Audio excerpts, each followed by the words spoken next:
with your speeches, as they come to an end, we are all excited to ask questions to you, because I'm sure while you were sharing with us your deep knowledge and wisdom, I'm sure the audience has a lot of questions to ask. So we can keep this round open for whoever would like to ask question to any of our dignitaries. Yes, please. The mic will come to you, sir.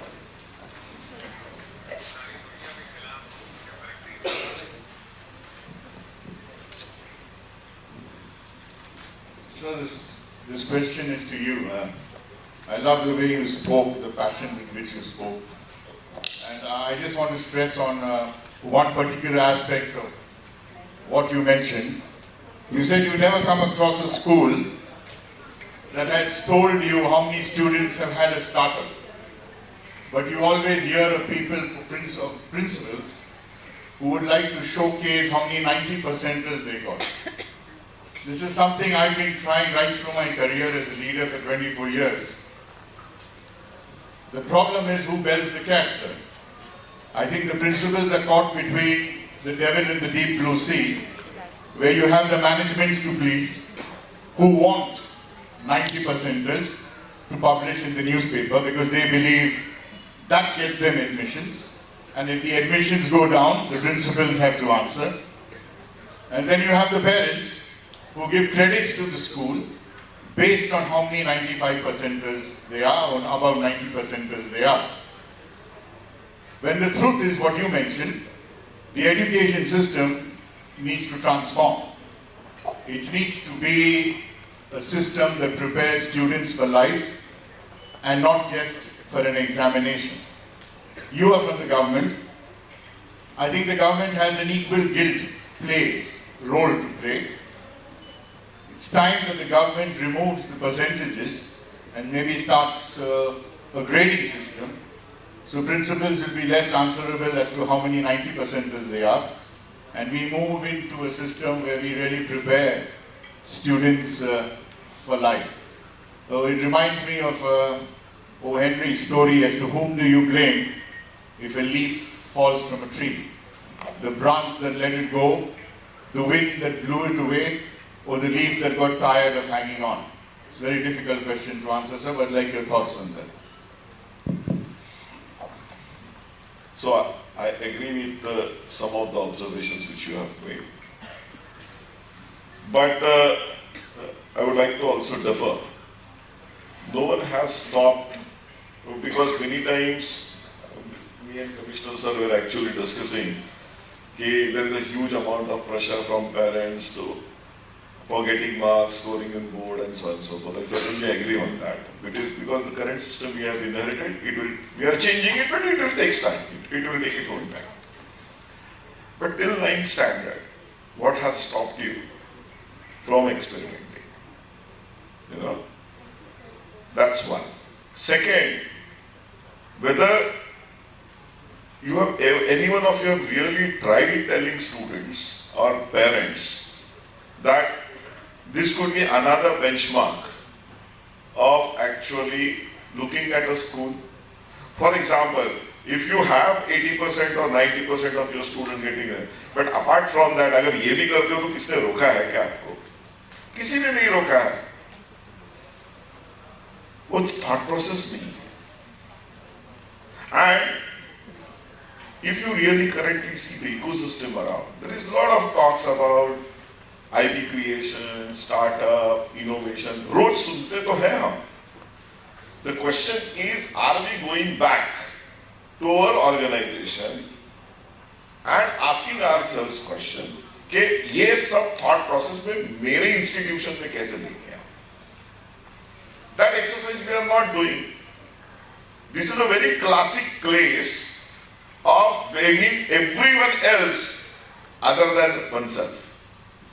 मैं बाकी सबके ऊपर उंगली दिखाऊंगा, खुद के ऊपर नहीं दिखाऊंगा कि मैंने गलती नहीं की. Because system forced me to do this, and that is what we really need to change. And that is it. We will start from our side. Yeah, I am also part of the problem, may not be part of the solution.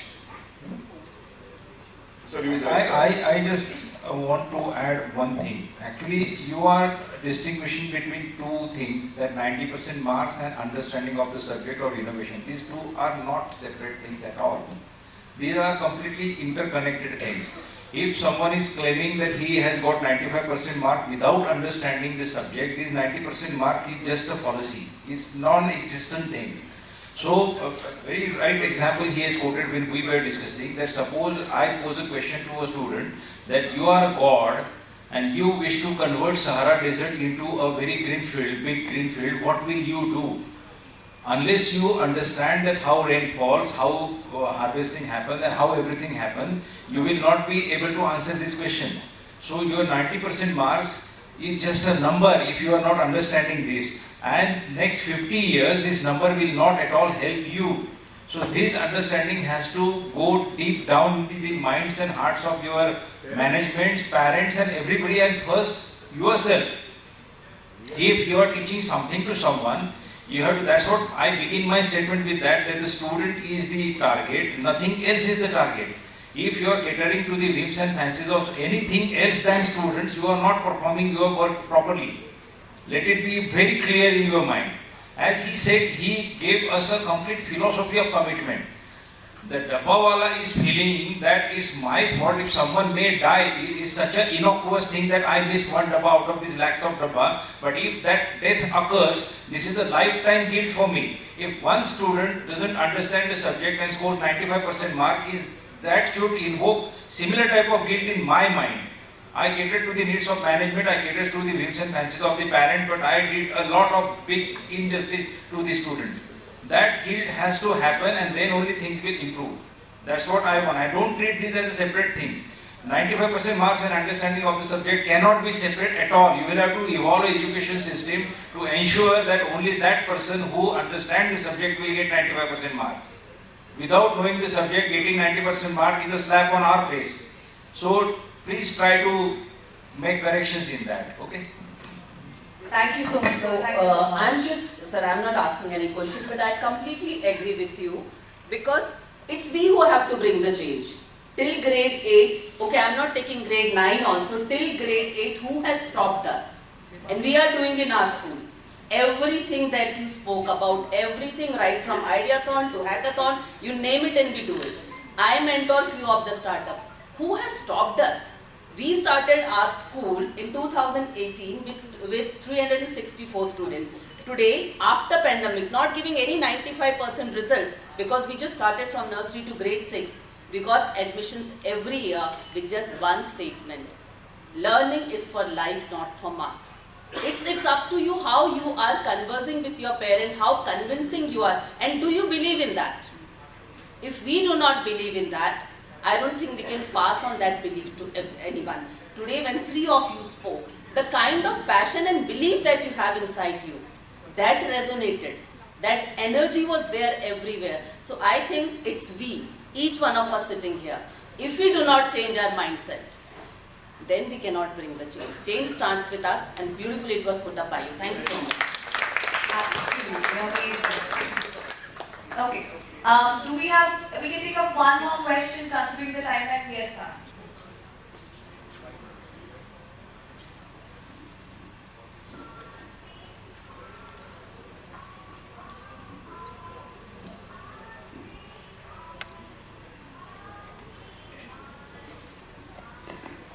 Good morning, sir. My name is 𝗟𝗶𝗸𝗲. As we are a group of educators, I want to know from you 2 things. One is, what are the tools that we can expect, technologically as well as the others, which are going to help teachers in future to do the right kind of assessment? We are talking about innovation, we are talking about what can be done, but at an early stage, as an early intervention, what are the tools that we can look forward to help teachers to identify the different capabilities, abilities of children? Because that's where I feel a lot of issues are arising. As a consultant, as a gifted educator, I work with gifted children, twice exceptional, thrice exceptional children. Can we look at technological assistance for parents to look at children's mental health and access and identify issues right at the beginning and not work later? Because this, I think, becomes a part of the entire innovation that we're talking about. How are we looking forward to seeing more of technological advancements in helping teachers build up these tools as well as assessment tools? I would like to hear your thoughts on both. So when you are talking about tools, okay, you should not confine yourself only to the digital tools, because that's what I was understanding from your question. No, tools could be anything. Okay, it's just a mechanism to convey the concept. Now there is a huge discussion about toy-based pedagogy. Okay, are we using it correctly to actually teach our youngsters? I will give you one or two very good examples. We actually, a couple of years back, during the pandemic, we did actually toy-a-thon. Okay, because Prime Minister asked us to come up, because you know the toy story which is going around, okay, itna hum import karte hain, वगैरह. I will not get into all those numbers. So we said, okay, let's go to school students and request them or ask them or challenge them to design toys to actually convey concepts to our and those academic concepts I am talking about, to our own school students. And I have published actually a book of, we have published a book of 155 such cases. Okay, we have highlighted what the two toys could be. For example, if you are looking at periodic table, chemistry, extremely bad. Okay. Now, students have actually come up with a monopoly kind of an approach to teach periodic table. कि इसका ये rare element है, इसका atomic number ज्यादा है, इसका ये position है, तो इसका कॉस्ट अलग. And if you are playing monopoly, you actually go ahead and buy those elements. You know? And when you are buying those elements, you are actually valuing each element. इसका value क्या है, उसका value क्या है, उसका value क्या है, उसका value क्या है. Okay? And when you are buying those elements, you are actually then exploring whether I can combine those two elements, 2 or 3 elements which I have bought, into a compound which has again a different value. You know? तो अगर मैं lithium bye करता हूँ तो मैं lithium से उसके और बाकी का हाइड्रोजन वगैरह बाय करता हूँ तो उससे मैं लिथियम बैटरी बना सकता हूँ, you know, which will have a completely different valuation. Now, if you start teaching chemistry or periodic table using this complete monopoly approach, it will transform the way students will understand. You know? Same, on similar lines, we had another monopoly game for Ayurveda. You know? People actually came up with a cost of 1 acre farm or product from which is coming from of Shatavari will have a very different value than Ashwagandha. And then, so I buy, while playing those plants, then actually build pharmacies on top of it. Like you have played Monopoly, right? जिसमें घर करते हो, hotel खरीदते हो मुंबई में. So now people have used this. Chakravyuh was one of the concepts which students used to actually teach mathematics. You know, how to go inside and come out. And there even tools, different tools were also used. Students actually went ahead and developed apps and so on. For example, teaching Indian Constitution, they actually used something like a chessboard kind of an approach. Fantastic, very out of box. So the question is, are we challenging our students enough to do it? What I will request you is pick in your school, go ahead and pick 10, 20 topics and ask kids to develop tools or plays or games around them. They could be board games, they could be paper games, because at the end of the day, cost is also important, right? आपका innovation parents के खिसे पे खर्चे पे नहीं चलना चाहिए ना? It should not burn hole in their pocket. कि कल Adreno board खरीद के लाओ, ऐसा नहीं होना चाहिए. So low cost or no cost tools जिसे बोल सकते हैं, there could be many. The thing is, are we challenging our student?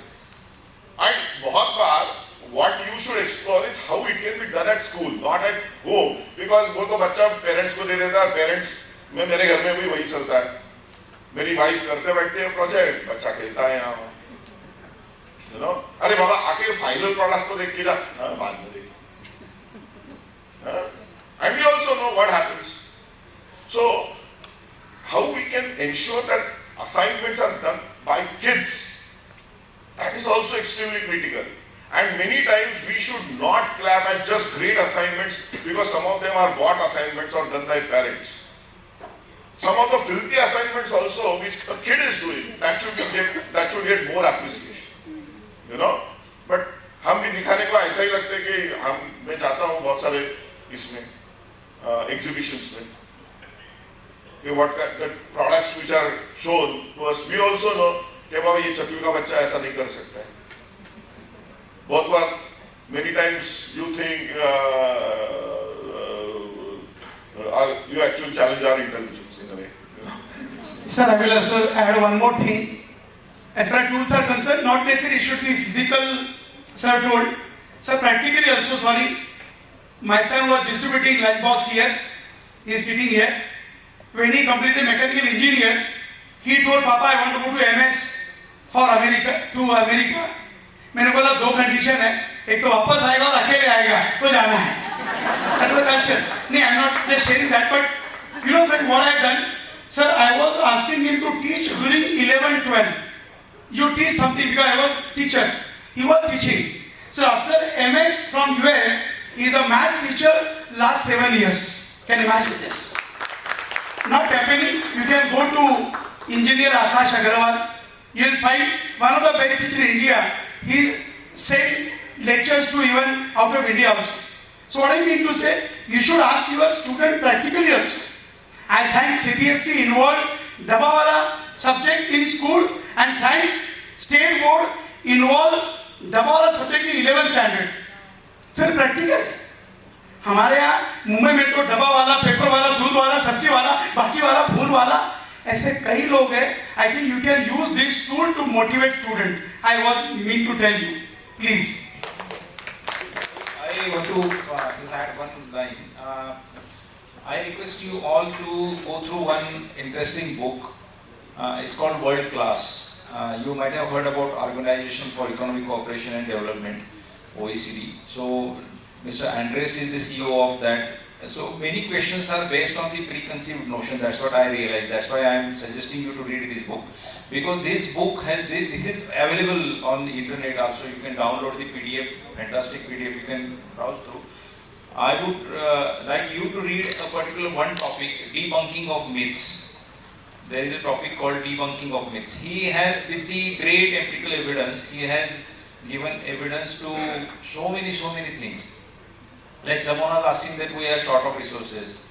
Someone is asking that poor parents are there. Someone is asking that outstanding teachers are required. Outstanding in the sense of who has got great degrees, doctorates and all those laureates. They only can teach properly.